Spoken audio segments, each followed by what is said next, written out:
Iri ni iteka n'umunezero nsubire ngusuhuze nkuhakaze nshuti mukunzi wacu wowe bandanya kumwe natwe ngaha kuri no mbonesha kure imwe rudende igushikiriza amakuru ibiganiro ndetse n'inkuru bigezweho biriko bivugwa irya nino mu gihugu c'u Burundi mu bisata bitandukanye nk'igisata c'inkino, igisata c'indero, igisata ca politike, igisata c'agateka kazina muntu, igisata c'umutekano, igisata c'imigenderanire n'ayandi makungu, igisata c'amagara y'abantu ndetse n'ibindi bisata bitandukanye.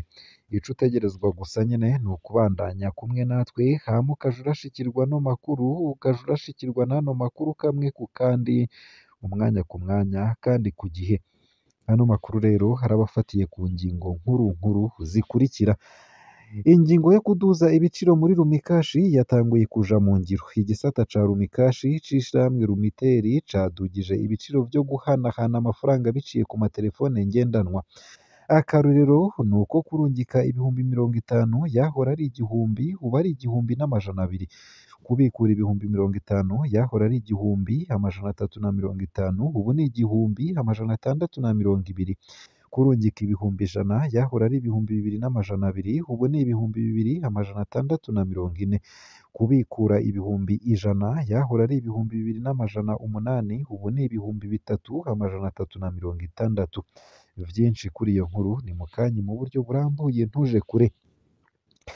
Nayo kandi iyo ubutegetsi bwa CNDD-FDD butagifise inyishu ku bibazo vy'igihugu buca buhungira muri Bibiliya. Ku bwa Perezida Evariste Ndayishimiye, abarundi bari mu rugendo nk'urw'abayahudi bakoze bava mu Misiri baja mu gihugu cabo c'isezerano Isirayeli. Urwo rugendo rwamaze imyaka 40, abayahudi baruboneyemwo amagorwa menshi kubera ivyaha vyinshi. Ndayishimiye wewe avuga ko ibibazo abarundi bariko baracamwo ari co kimwe n'ivy'abayahudi baboneye mu rugendo. Hano umuntu rero yoca amubaza ko igitoro kibuze kubera ivyaha vy'abarundi, isukari, ibinyobwa n'ibindi vyinshi vyoba bibuze kubera ivyaha vy'abarundi. Ifaranga ry'Uburundi ryoba ririko rita agaciro kubera ivyaha vy'abarundi. Mbega abarundi boba bariko bakora ivyaha kurusha ibindi bihugu vyose mu karere no mw'isi?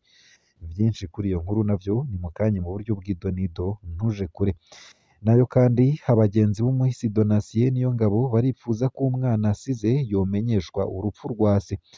Hari umuntu yitwa Donatien Niyongabo yapfuye giturumbuka mw'ijoro ryo kw'igenekerezo rya 17 z'ukwezi kwa gatandatu 2024.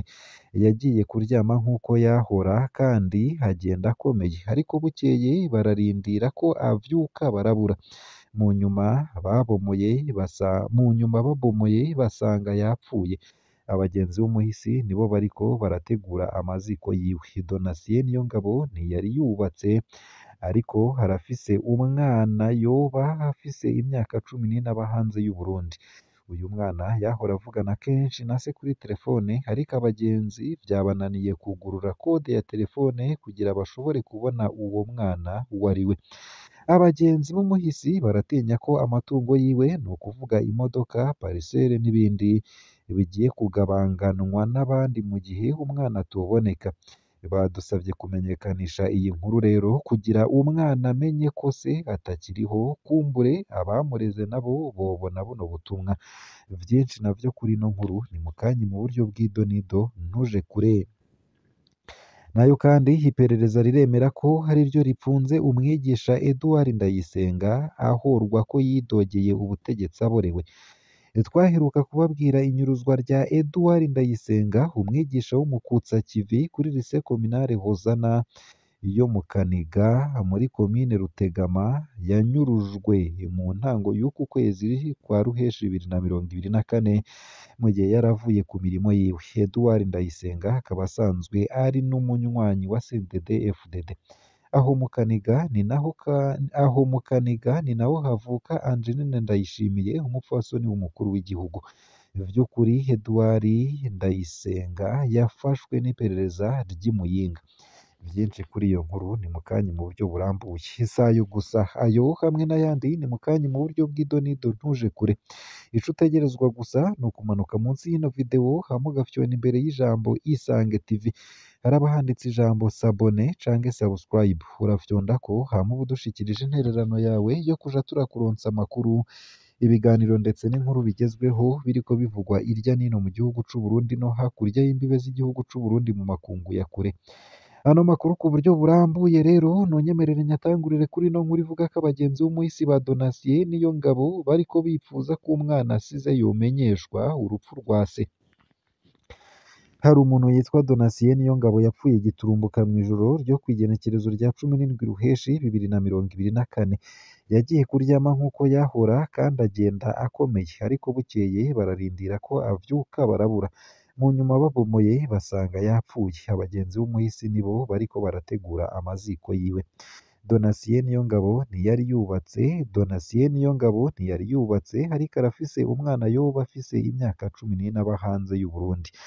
Uyu mwana yahora avugana kenshi na se kuri telefone, ariko abagenzi vyabananiye kugurura kode ya telefone kugira bashobore kubona uwo mwana uwo ari we.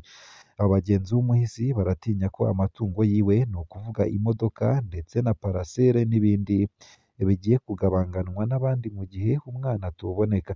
Badusavye kumenyekanisha iyi nkuru kugira umwana amenye ko se atakiriho, kumbure abamureze nabo nyene bobona buno butumwa. Twipfuza kumenya umwana w'umugenzi wacu Donatien Niyongabo. Uwanditse yagize ati: amahoro.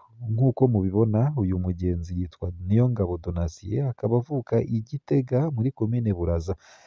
Jewe tuzinanye kuva kera kandi twari abagenzi bakomeye. Mu vyo yanyagira yahora ambwira ko yavyaye umwana, ariko umwana ari hanze. Umwana wiwe twebwe ntitumuzi. Donatien Niyongabo yari umushoferi muri EGR, ni ukuvuga Energie des Pays de Grand Lac. Kari akazi keza, yari yifashe neza. Mw'ijoro ryo kuwa kabiri igenekerezo rya 17 z'ukwezi kwa gatandatu 2024, Donatien yatashe akomeye nk'uko bisanzwe. Abika imodoka y'akazi hanyuma ayobora imoto y'akazi asanzwe akoresha mu gutaha. Mbere yaranaciye ku kabare aranywa amacupa abiri aca arataha. Mw'ijoro yaragiye kuryama nk'uko yahora, arasezera abo babana mu rupangu.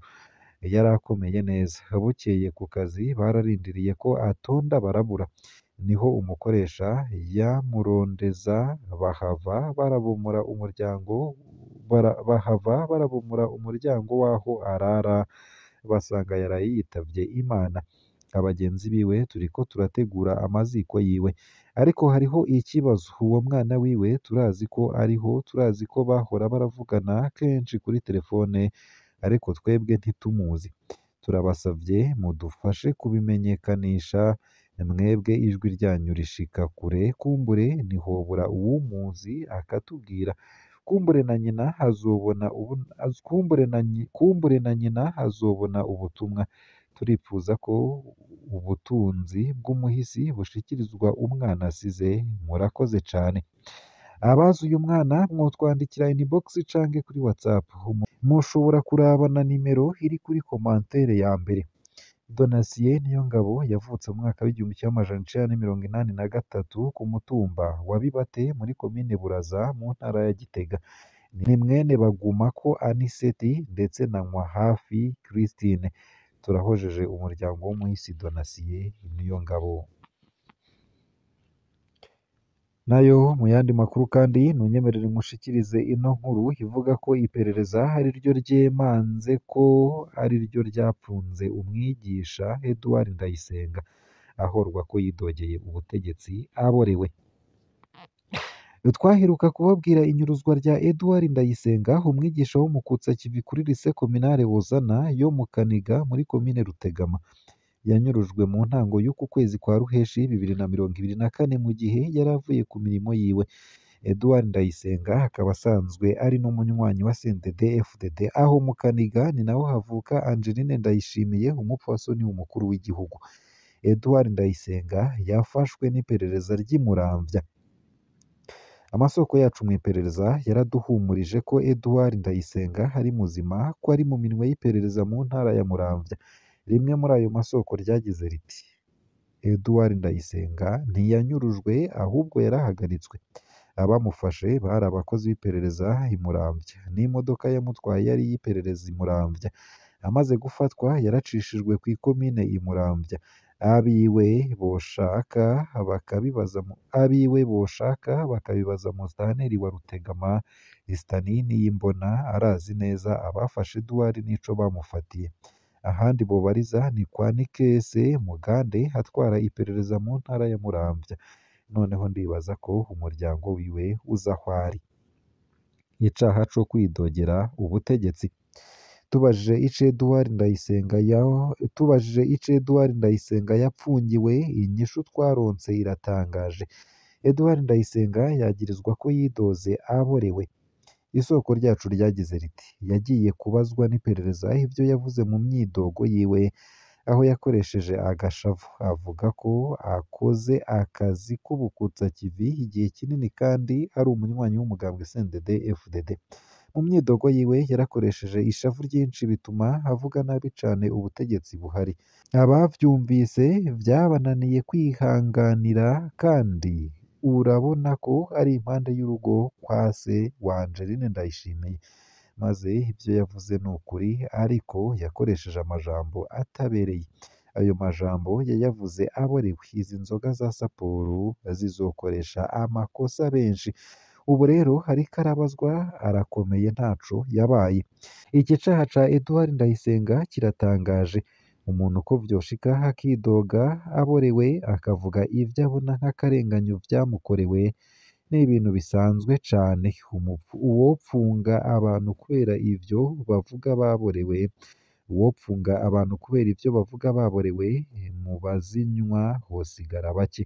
Iki caha co kwidogera ubutegetsi caragarutse cane mw'ijambo rya Perezida Ndayishimiye ahimbaza imyaka ine amaze ku butegetsi no mu majambo yose ariko aravugira mu gikorane c'i Nyabihanga. Kuvuga ibitagenda neza mu gihugu ubu vyahawe izina ryo kwidoga, hakaca hazanwa uburorero bw'abidoze muri Bibiliya n'ibihano baronse. Iri ni irindi terabwoba. Nivyo bimenyetso vya ryogora duhure. Ino nkuru nkaba nyisomye neza na neza nk'uko yanditse ku rukuta rwa Pacifique Ninahazwe. Ico utegerezwa gusa ni ugufyonda sabone canke subscribe. Nawe utaravyondako hama ukabandanya ushikirwa n'amakuru, ibiganiro ndetse n'inkuru tubandanya gushikiriza bivugwa irya nino mu gihugu c'u Burundi no hakurya y'imbibe z'igihugu c'u Burundi mu makungu ya kure. Ndakwifurije kubandanya uraroranirwa ndetse no kugira ibihe vyiza n'umunsi mwiza.